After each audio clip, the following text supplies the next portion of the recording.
Welcome to Inside the She Cave, Trailblazers, Innovators, and Rule Breakers. I'm your host, Cindy Glansrock.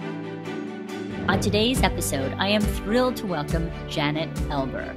She's the artistic director of the Martha Graham Dance Company since 2005, which has been no easy feat. As a Graham fan, I have been following the dancers for decades, including one of my favorites, Lloyd Knight, who came to the company around the same time that Janet took over as artistic director.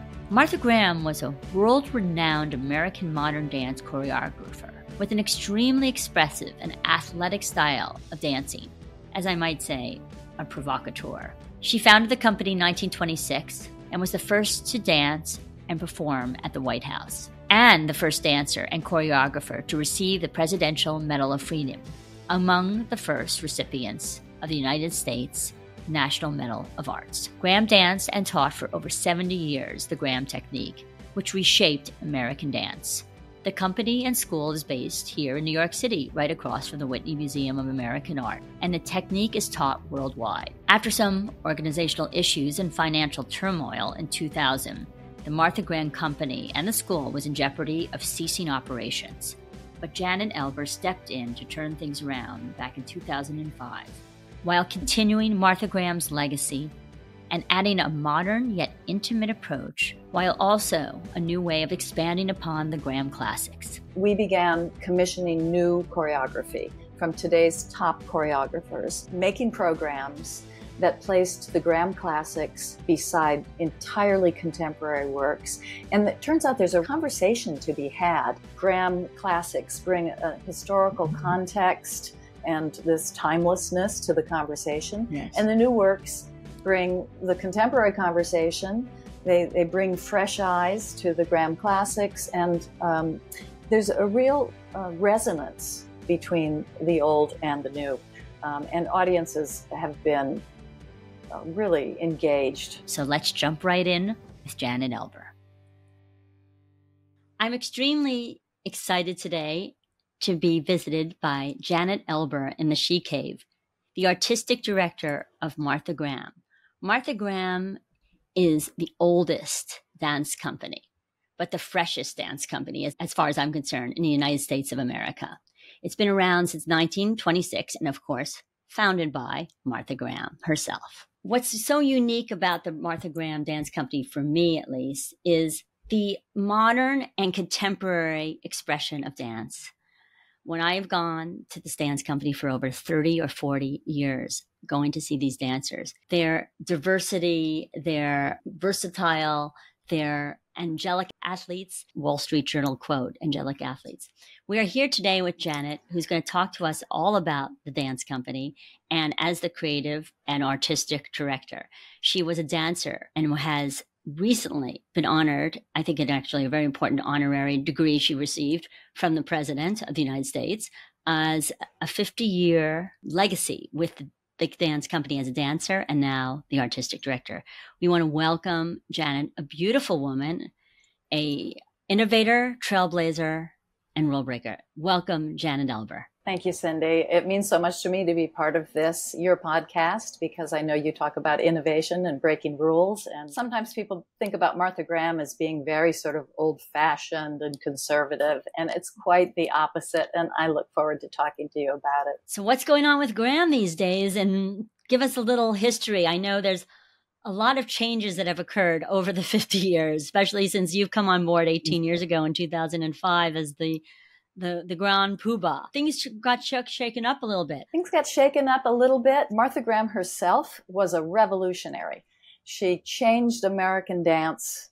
She discovered a new way of moving, a way that truly described who we were as a country and who we were as people. She created dance that revealed human emotion, and that was revolutionary throughout the 20th century. Towards the end of the 20th century, Martha passed away in 1991 at the age of 97. And her work sort of became frozen in time. When I came in as artistic director, people were really questioning the value of this kind of old American dance. So it really was my job to shake things up. And from what I can see, since I went to Martha Graham when she was still living, Yeah. you have changed the course of, you've blazed new trails. So please share that with us. It wasn't just for the Martha Graham Dance Company. We are the oldest company. So we kind of hit this barrier of being too old first for many of the other companies, for Paul Taylor and Merce Cunningham and many Jose Limon, the legacy companies. And we realized the field of modern dance was always based on out with the old, in with the new. Each generation was supposed to throw out what came before and move into the future. So the field itself did not value its history. It didn't value old things. It valued her original contribution, but people thought the company was old and should just disappear into the past because the art form hadn't faced the fact that it had a history. You know, modern dance is only about 100 years old. It had never really accepted its history. It had always thrown it away. So we had to find a way, and we looked at other art forms like jazz and opera and, you know, the visual arts and said, well, how did these art forms make their history exciting and move into the future? So we began experimenting. You know, we do a spoken introduction in front of all of our performances, which when we first started doing it was like taboo. The critics, no, we don't want anyone to speak before we see dance. But the audiences were like, we love this. Yeah, we love context. It was like an audio tour in a museum. You know, you just get some context and it opens doors for you. Oh, and then Cindy, you know, we've done all sorts of things. We've done online video competitions. We've had unusual partnerships with everyone from the Metropolitan Museum to Google to the American Association of Psychiatrists, experimenting to find new points of access for new audiences. And I remember I used to go in the 60s to a class.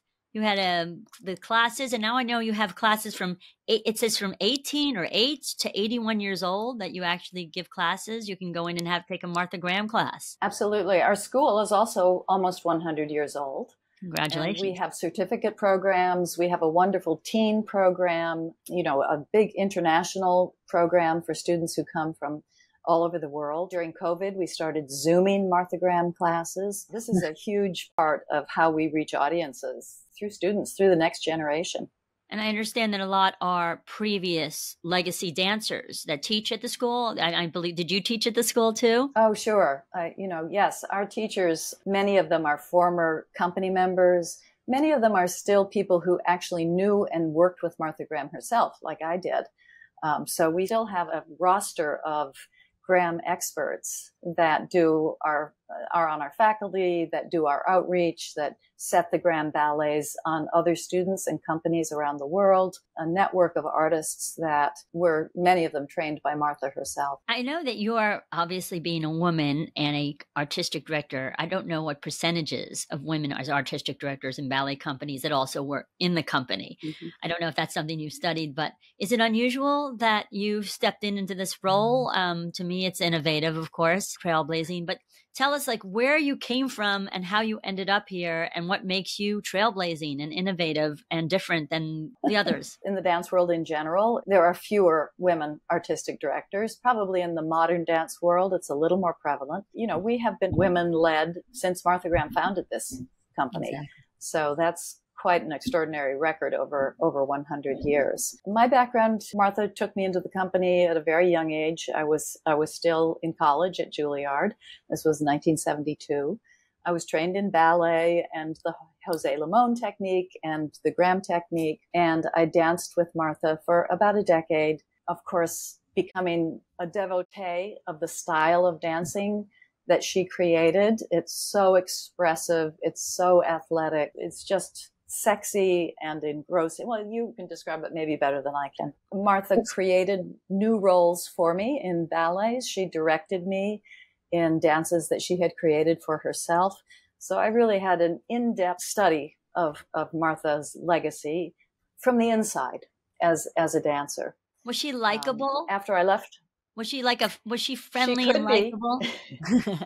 I mean, if you have she could be when she wanted to be. Do you have a Martha Graham story when you were like traumatized and you had to figure out how to? Is that because totally. you couldn't do a movement in a specific dance, or your timing was off, or you just weren't listening and being able to follow through on what she was requiring of you, or what was it? She was most upset with me very early on in my time with her in a rehearsal, where she literally told me I had to get my head on straight. Literally, physically, because I had a pose as a young dancer with my head tipped. I guess I thought it showed off my cheekbones or something. And it was sort of my automatic, this is how I stand on stage. And she was furious. She said, that is meaningless. It means 100% of nothing. And this was indicative of her desire that every move you made, every way that you held your body, that the angle of your head revealed who you were. So if you weren't thinking about it, if it was a default position, it was thoughtless. Exactly. She wanted me to get my head on my spine and connect it to what I wanted to say and understand my own power. Wow. In just a 5-minute fury from Martha Graham, teaching me that I had to mean what I said, physically embody my own power and what I wanted audiences to take away. Well, interesting, because so many of the dances, our audience might not know, but are of Greek goddesses, and the historical women in history. We're going in back to ancient history, or Native Americans, as we have a piece of artwork by a Native American behind me of these feathers that are painted of these beautiful birds. She seemed to really get behind women, and well, of course, she was a woman, and she was creating roles for herself. At the very essence of who she was a performer. She was a creature of the theater. But she was attracted to these things that you're talking about. She was very inspired by many things. She was a voracious reader. But she did, as a young woman, observe the rituals of Native Americans in our Southwest. And she was so moved by what she called the necessity of the dance, of those rituals, because they were rituals about the climate, about the land, about crops. They weren't decoration. They weren't entertainment. They were sacred. And that moved her terrifically. And she took that into her dance. And similarly, the Greek tragedies that she borrowed for contemporary times, she borrowed women from Greek tragedy, and someone evil who's considered to be evil, like Medea. Yes. Martha Graham took and made a protagonist, made us understand why Medea was doing what she did. The record of the incredible roles Martha created of complex, ambitious, flawed, multifaceted, powerful women is extraordinary in the 1940s, 50s, 60s, really extraordinary. So she found material that was sort of the essence of being human, and she turned it into theater. Exactly. And that's what's so interesting, because then you step in and you take something like the immediate tragedy. I guess that was originally done in 1937, and which was a dance described as a dance of determination and finally resilience. And she choreographed it, and then you reimagined it. And I love the costumes and the music and the lighting. And it's sort of 7 years after Lamentation, which was this great title for this ballet. And then this came along. So just a little bit about this one that you were reimagined. Lamentation is sort of the shot heard around the world for modern dance. I have this book with me. Oh, yeah, sure. This is a photo of Martha in Lamentation. On this is a new biography by Neil Baldwin called When Dance Became Modern. The Audible version is also available. If you'd prefer to listen to it, then read it. So look forward to that. You can see Martha Graham Martha is on the cover in a tube of fabric in a dance she called Lamentation. And you can imagine in 1930, when we'd just come out of the era of the flappers and the Charleston, and dancers were in feather boas and things, that a woman enshrouded in a tube of fabric that she manipulated to evoke the feeling of grief was shocking. And it really announced that modernism had arrived in dance. It wasn't called modern dance yet. Lamentation was the beginning, showing you so modern. Lamentation was such a modernist, almost like a modern sculpture come to life. That is when we began calling dance modern dance.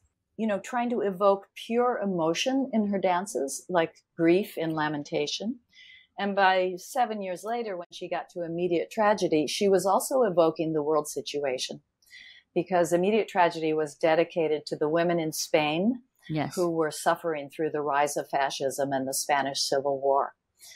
It's a universal solo about, as you say, determination and resilience. It still speaks today to women who face challenges. That was the sort of the genius of Martha's works. They're so universal, and they travel through time. They're not, kind of locked in 1937 by any means.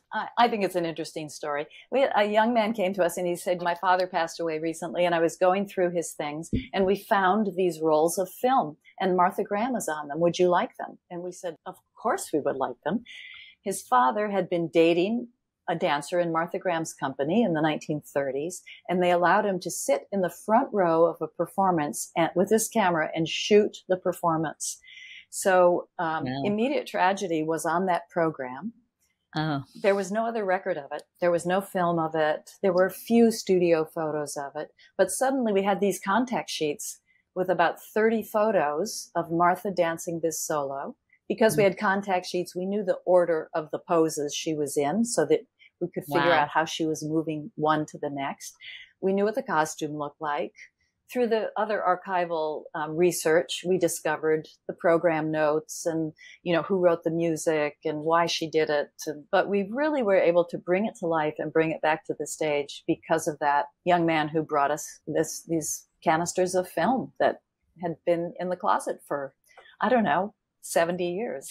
Who back then, maybe would have shot something like that? I mean, Martha Graham liked to get the attention, if I understood her correctly. I mean, she liked to be recognized and noticed for her hard work. The fact that she did that is why you have probably a lot of materials to go back and reference for yourself as an artistic director. As she became recognized as a genius, she was photographed by Imogen Cunningham, I think most notably by Barbara Morgan.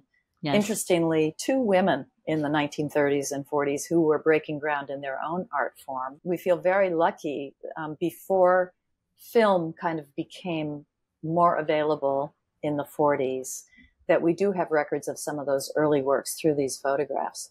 Curation and integration, you're pioneering, as part of pioneering the new audiences, the future Graham. I know we have Graham 100 that started this year, but just how have you been managing to attract people to want to watch something that was from the 1920s and, like you said, was kind of old and stodgy and dated? How have you given it a good kick in the video competitions or spoken introductions or using media on stage, sort of on a roll with some of these contextual things for our programming. We began commissioning new choreography from today's top choreographers, making programs that placed the Graham classics beside entirely contemporary works. And it turns out there's a really a conversation to be had. Graham classics bring a historical context and this timelessness to the conversation. Yes. And the new works bring the contemporary conversation. They bring fresh eyes to the Graham classics. And there's a real resonance between the old and the new.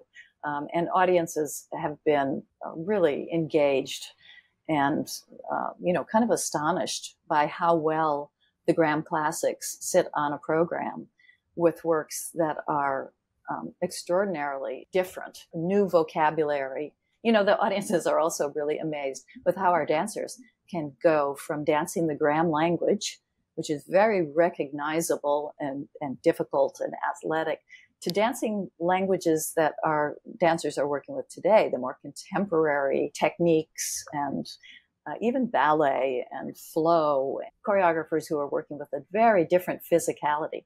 And our dancers are so incredible. They can move from one to the next in a blink of an eye. Are you choosing the new choreographers? And can you mention a few of them that you brought on board? Because I know I've gone to some of these wonderful new shows and I didn't know if that was your choice or other people's choice or the board's choice or who else is involved in the decision making? No, I bring a presentation to our board. We're, of course, always listening to presenters, the people who run the theaters that we travel to, because over 95% of our performing is on the road. So we're constantly thinking about audiences, what will be of most interest in other areas of the country and in the world. We travel Europe. We've just gotten back from China. All of that goes into my research about which choreographers might be right for our company.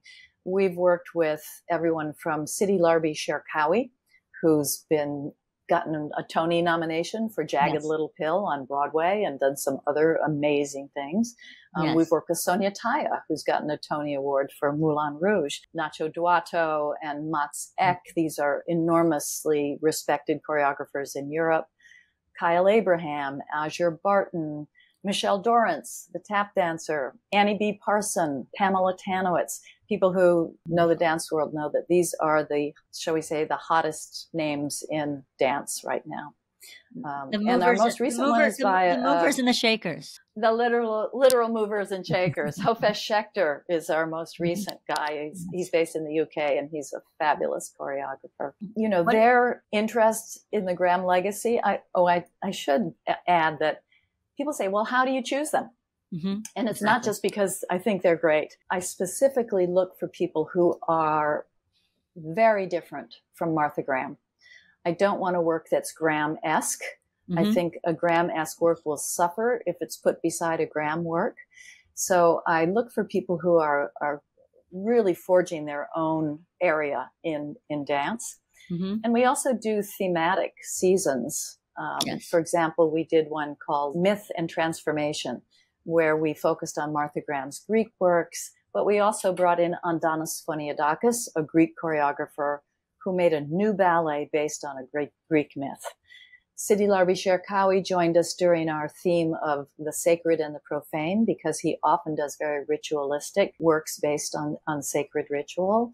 And so the works were tied together to Martha's works through an idea, through a thematic idea. And that connected them, even though the technique and the style was different in a very exciting, sort of astonishing way. So there's great finesse to taking from the old and bringing the new. It's almost putting modern contemporary artwork with your antique furniture. or it's like putting together an exhibit like Picasso and all the American artists that he's inspired. You know, exactly. I mean, you can, we're really curating one of the greatest legacies of the 20th century, some of the greatest iconic artworks of the 20th century created by Martha Graham. And we're trying to curate them in ways that, you know, the finest museums curate things, by commissioning new works, by doing contextual programming, auxiliary programming, and finding many different ways for audiences to connect with our legacy. It's interesting to me that Martha knew so many famous people. I mean, the list is long. I'm sure the book is filled with that. I mean, speaking of Picasso, yes. I'm sure, you know, she spent time, of course, with all these great artists. And I know she had a mentor, if I recall. And we speak of him as a composer, as a music composer, because music was so important, I guess, to her. Louis Horst was Martha Graham's musical director. Yes. So they met, actually, when she was a student in the Denishon company. Right. The Ruth St. Denis and Ted Shawn were early American dancers who had their own company that toured the States. Louis Horst was their musical director, and Martha Graham came to them as a student and became a star in their style of dancing, which was American dance at that time. It was very escapist. It was very decorative, theatrical, magic, smoke, great costumes, ornate, you know, borrowing imaginary gods and goddesses, and very much, you know, fantasy dancing, escapist stuff. And Martha and Louis, when she left, he was hugely influential, introducing her to Nietzsche and Schopenhauer, and to the their ideas about dance as it resonated with psychology and psychiatry and the human condition, basically. Really the underpinnings of her breaking away from the decorative, stripping away the decorative, and getting down to the essences of being a human being. Are all your dancers, such as yourself and the ones that are behind you, that some are retired? I know Lloyd Knight, to your left, is still there after 18 years, but are they all asked to understand the philosophy, whether it's Nietzsche or other philosophers? and they're asked to read about it and study it. So much homework to be done. I mean, and this is Blakely White McGuire, who's was a star of the company when I was first artistic director, as was Miki Orihara. These are all great Graham artists. And the way they became Graham artists and the expectations of Martha, and that continues today, is that they study the ideas behind any dance. Mm-hmm. They are expected to create their own interpretation of these classic roles. So they're not just coming in and dancing a dance created in 1940 and doing exactly what the dancers did back then. For one thing, they're much more athletic. You know, the athleticism and power of dancers has changed over the years. But for another thing, Martha expected a dancer to bring themselves and their own personal vulnerability, their own personal powers, their powers of interpretation to any of these roles. It's almost like an actor taking on a great Shakespearean role. You know, you don't try to do it like the people in 1920 did it. You bring your own thing to it. Unless so this you're dancing requires a lot of unless you're doing yes, Swan Lake. Although those dancers, you know, the reason you go to see the stars in those ballets is because they bring a unique interpretation to old roles. And that's the expectation here. I mean, if you're going to dance Medea, you've got to read the play. You've got the plays. You've got to do that kind of homework. Yes. You've got to understand where Martha was coming from when she created the dance, why she starts that dance in the middle of the story.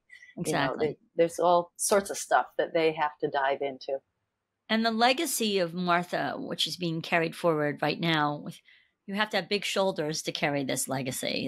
And of course you have, big, strong shoulders, so you can handle that. But when you were a little girl, did you ever imagine that you would be running Martha Graham Dance Company? All I could imagine, is I wanted a tutu and ballet slippers when I was a little girl. You never think ahead. Even when I was a member of the Martha Graham Dance Company, I never imagined leading it someday.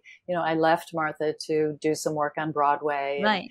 Television. I studied acting, and with each new challenge in my career, I discovered Martha had really prepared me for all of that. She had prepared me to be an actress for just what we're talking about, how I had to create interpretations and understand character. She really had prepared me to be an artist in different realms. She had prepared me to understand audiences, although she would tell you that it was all about her art and the individual things she was trying to create. She was incredibly intuitive about audiences and how they kept catching up with her.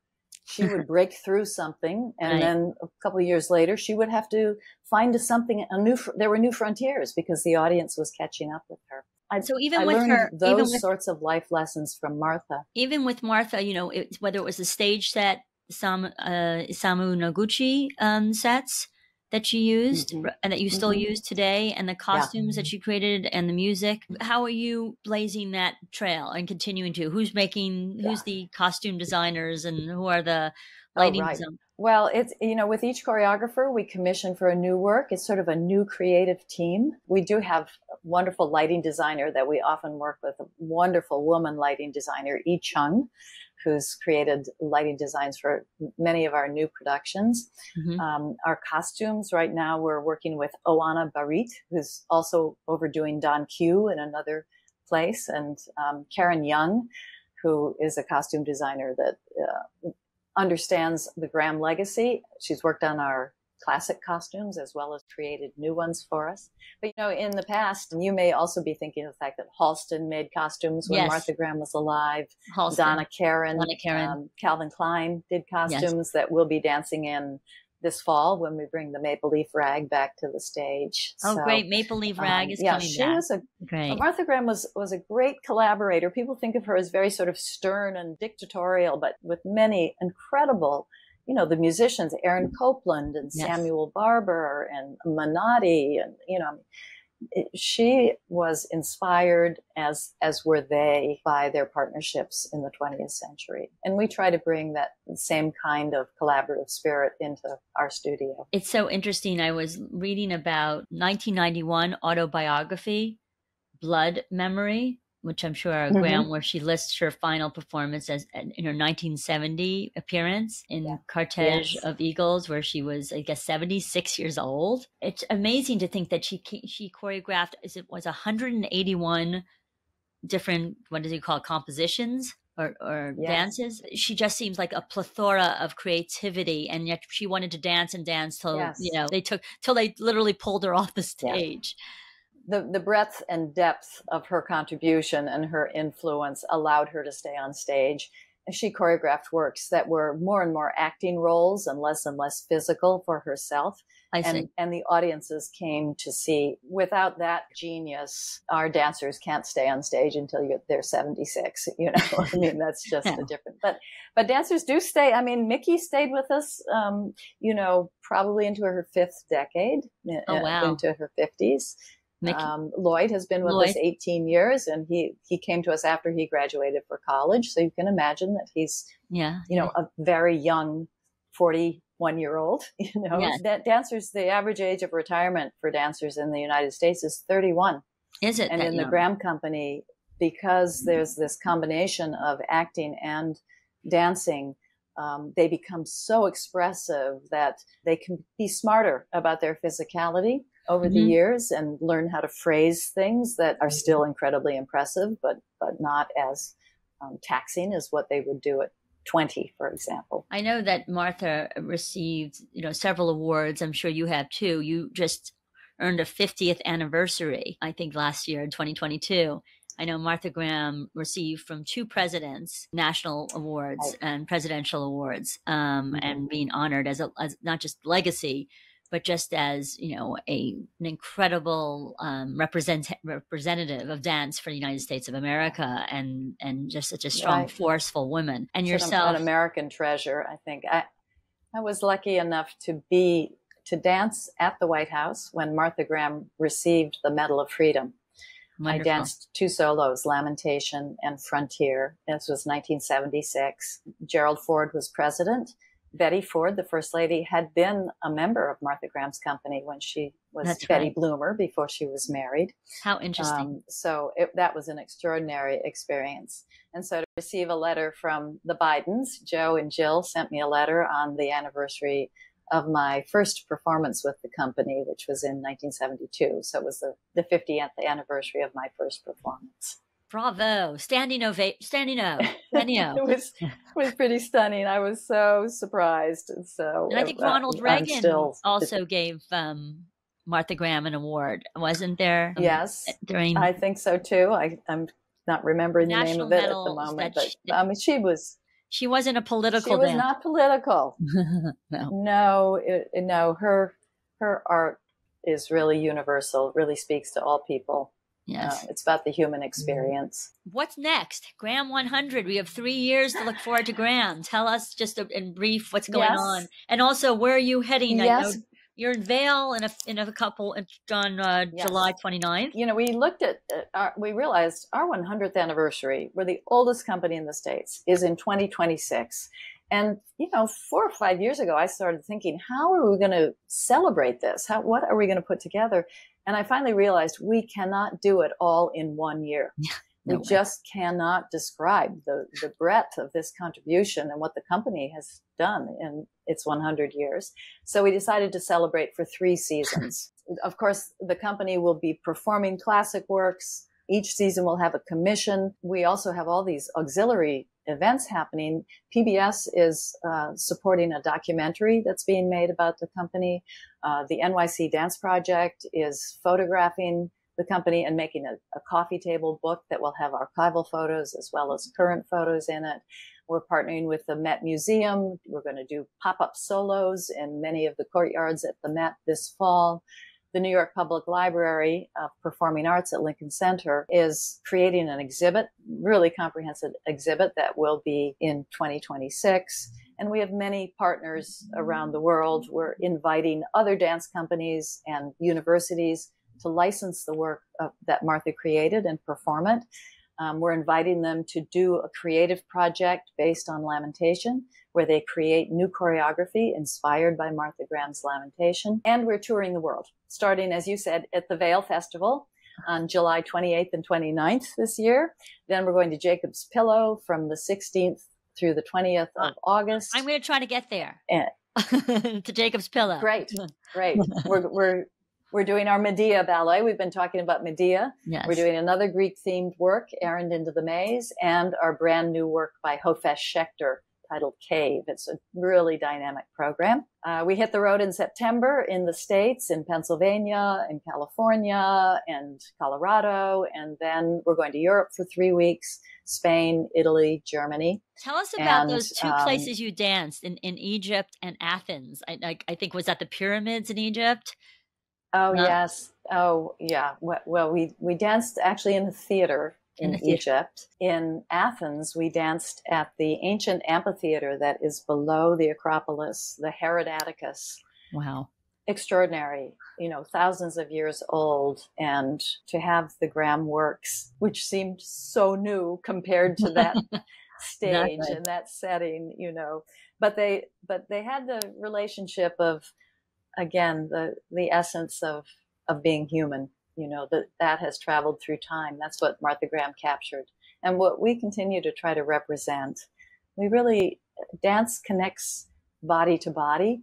It kind of bypasses the brain. It's just a kinesthetic conversation and relationship. And it means anyone, anywhere in the world can connect to what we're trying to offer on stage and through the work of Martha Graham and these new choreographers. I'm a big proponent of when people say, I don't watch dance, I don't go to dance, or I don't love dance. I'm like, well, do you meditate?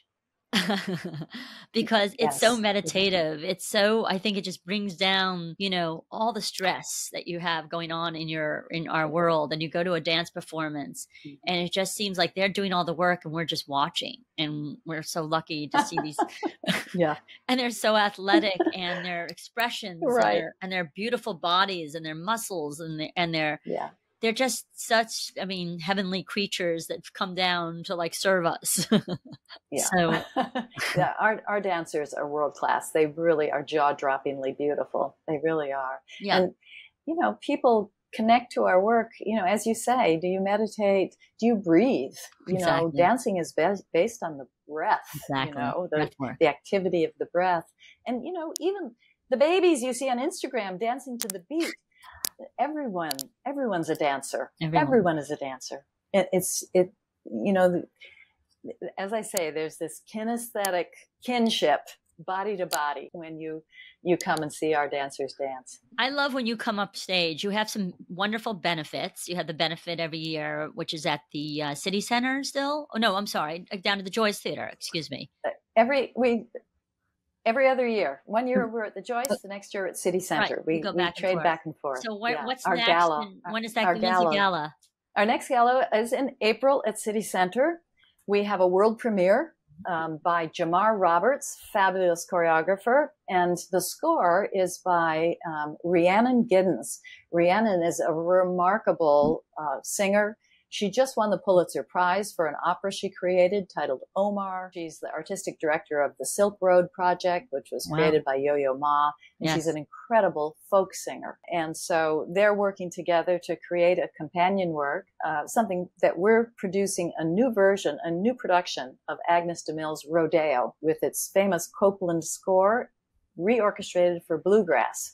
So people will come to see us at City Center and hear this new bluegrass arrangement of Aaron Copland, see the Agnes de Mille choreography for Rodeo, combined with this world premiere by Jamar Roberts and Rhiannon Giddens. And we're really excited about it. So when was the original Rodeo, and was that someone that Martha asked to choreograph on her behalf, Agnes de Mille? No, Agnes de Mille was a disciple of Martha's, but a great choreographer in her own right.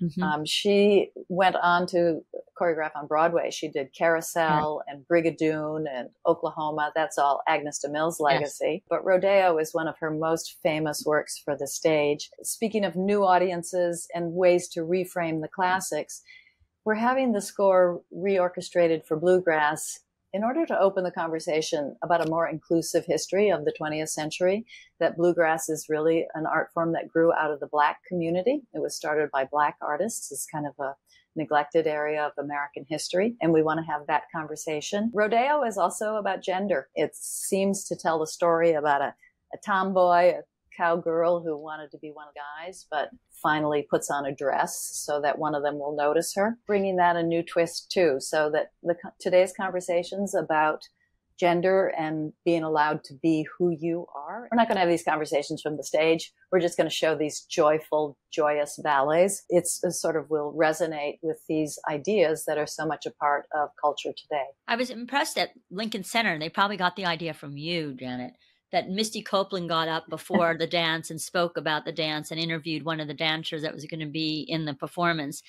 And out here at Guildhall in East Hampton, they did that also with the ballet company, where they had this conversation about the dancers with the choreographer. So it seems like you all are they're learning from you all, and they're being more open to the conversation that happens before the dance or after the dance. We feel like we kind of started it, but I think people have just discovered audiences want context. Yes. They want to know these details. I mean, it's the information age. They want to be able to Google on their phone and say, what's this all about? So if you welcome them in by just giving them some information, a little bit of context, then the artwork speaks to them so much more deeply, I think. And this has been discovered. It's no longer sort of the groundbreaking thing that when we did it and critics said, oh, don't speak from the stage. What are you doing? Right. It's really changed. We're here for just to see the dancers dance. What do you want? This is not a speaking engagement. But I love that the legacy continues, and you're carrying the baton and so many other things. I love that you have an interesting board, primarily women. Only about, I think I counted, there was about 60-70% women on your board, which is also interesting that there's this consistency about women carrying on the legacy of Martha Graham. I don't know if it's on purpose. We do try to keep a very diverse board, not only culturally, but in terms of the skills that bring, whether they're a lawyer or someone with an expert in marketing or banking or broadcasting. We do love to have a board that bring their skills and help us, which is, of course, always needed. Well, I've had so many Graham crushes, if there's such a thing. So over the years, several have retired. We discussed them earlier. I see Lloyd to your, I guess to your left back there. What is he dancing in there? Because I'm doing a shout out to Lloyd Knight, since he's such shout out to Lloyd Knight. Yeah, he's in our Medea ballet at the Pillow. He's dancing Jason. He's wonderful Medea's partner. Yes, and that he's also in the ｃhé취ცｈch work. He's also one of the leads in Rodeo. So when you come to see Rodeo, he's playing the head wrangler, and he's very funny. That dance is really a wonderful comedy. So, he's really busy this season. Okay, that's terrific. Well, you have quite a bit to look forward to in 2023 and 4 and 5. The Martha Graham Dance Company, the first and the future. The first because we broke so much ground. Yeah. We were the first in so many ways, but we use that history to launch us into the future, commissioning new work. I love that. Experimenting with how we reach audiences. And speaking of reaching audiences, another tool that's been very important to us is social media. Of course. We have 250,000 followers on Instagram, Zoom. We stream open rehearsals from our studios. So we hope people will find us on Instagram and Patreon, become a digital subscriber, come take a class at our school. I'm going to do so. Are you down at 55 Bethune still, down in Meatpacking? We are. Okay. Which has We're down in the very cool neighborhood. That building's filled with artists. It was, and I think it was it originally one of the other modern dance companies? Was it? Merce Cunningham was there, and it's that wonderful. Yeah. So we're in a cool neighborhood. You're at the top. We love having guests. We do a studio series. You can find out about it on our website. We do open rehearsals. We can come watch rehearsals at the studio. Come watch rehearsal. And, you know, the restaurants in this neighborhood are fabulous. We're a few blocks from the New Whitney and from the High Line. And Okay. we love having people come to our intimate setting and getting to know us. Our website is marthagraham.org, or our schools is marthagraham.edu. And on Instagram, we are Martha Graham Dance. Okay. And I think also on Facebook. Calendar events are on there so that you can see what cities we're going to be. If you're going to be in Denver, if you're going to be in Los Angeles, if you're going to be in Bologna, Italy, or Seville, we're going to be in all those places in the next few months. well, thank you for taking the time to meet the audience live and personal inside the She Cave. Please subscribe to Inside the She Cave, Trailblazers, Innovators, Rule Breakers, wherever you listen to podcasts, including but not limited to Spotify, Amazon, and Apple Podcasts. If you prefer to watch, you can visit us on YouTube.